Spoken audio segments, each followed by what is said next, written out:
Hey everybody, what's going on? Welcome back to my channel. Hoping everything's going well. Feel free to subscribe, check out the community tab, leave some comments, check out my other live streams and my other videos. When I let everybody know when I'm going live a couple days early via the community tab and or a video out here, feel free to set a reminder or mark it down on a calendar or whatever. I'll typically go live probably 7 or 8 times during the spring and summer of 2023. So I'll usually let people know maybe about a day or two beforehand so people can make some time to check out the live stream and or the replay thereof. If you like what you see, feel free to leave comments, subscribe, share videos through Twitter, through post.news, and through other media outlets as well. Hopefully everything's going well. Today I'd like to talk briefly about YouTube as a whole over the last 17 or 18 years of having a platform like this.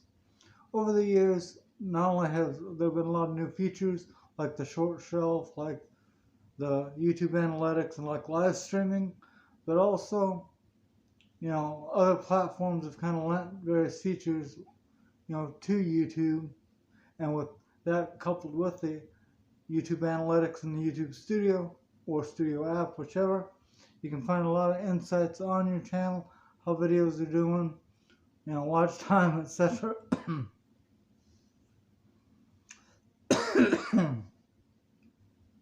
Now I know some videos do fairly well, while others don't get very many views at all. One thing to think of is to put $100 or $200 or $300 behind a video in terms of a Sprizzy ad to again get a lot of views to that particular video and residual views for a lot of your other recent videos and live streams. But like Dan D. Nimmin as well as his brother Nick Nimmin have been preaching for the last 4 or 5 years, creating multiple streams of content, multiple locations, whether it be behind a paywall, whether it be free will contributions and comments and that on platforms like YouTube.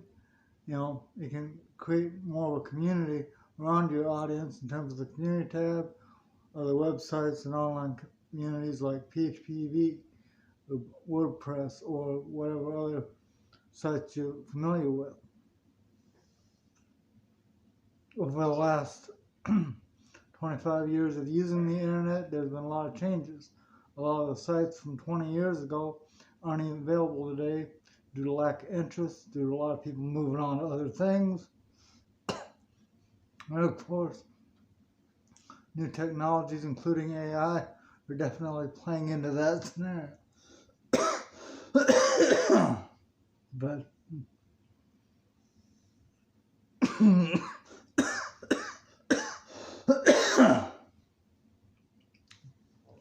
in terms of getting various content out, using analytics and using various platforms to kind of,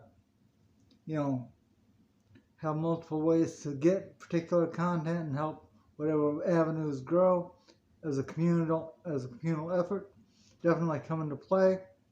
A lot of your younger people, especially tweens, teens, 20s, etc., might not realize this, but the more avenues for people to find whatever they're looking for, the better typically the internet grows, and the faster the internet grows in terms of various solo channels, whether it be blogs, paywall services, other monetization efforts, or so on and so forth.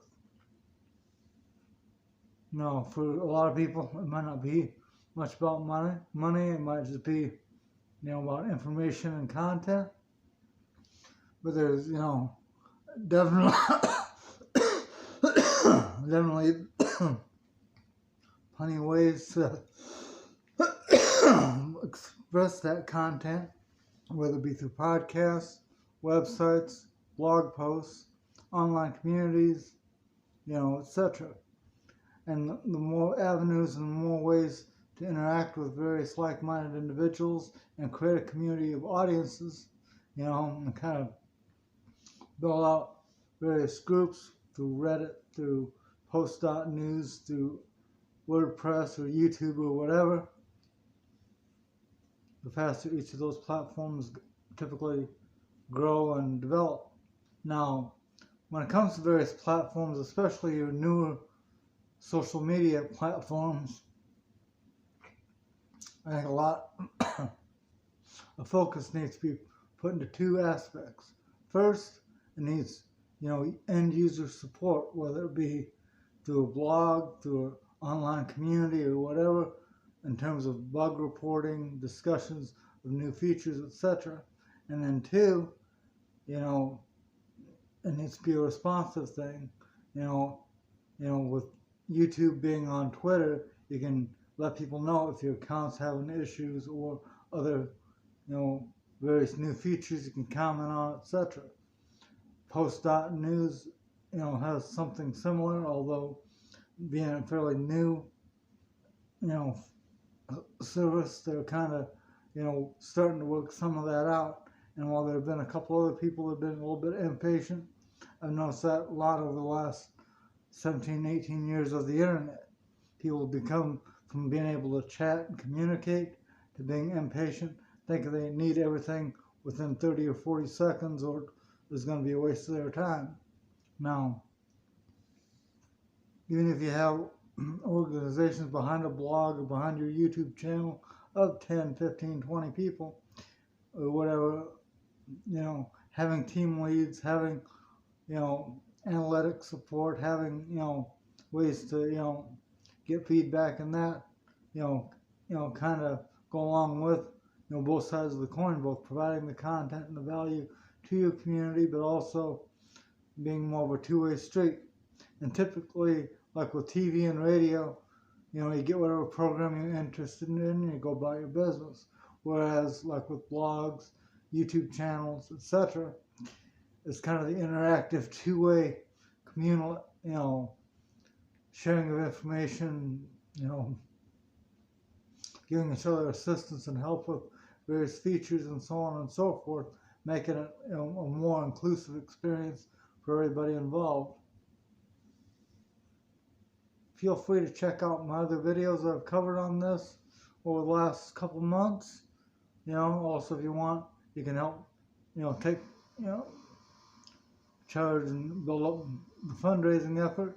Check out a few fundraising videos I've thrown up out here as well with paypal.me. You can click on that link, as well as, let everybody know through, sharing the video to help build, up $5 million in U.S. funds to create about between 5 and 8,000 YouTube videos out here in the community.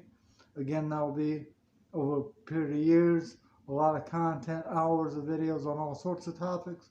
So if that's something you and your contacts will be interested in, feel free again to share the videos, leave comments down below, as well as check out the community tab, see when I go live, see if I have any polls or questions or ideas going on.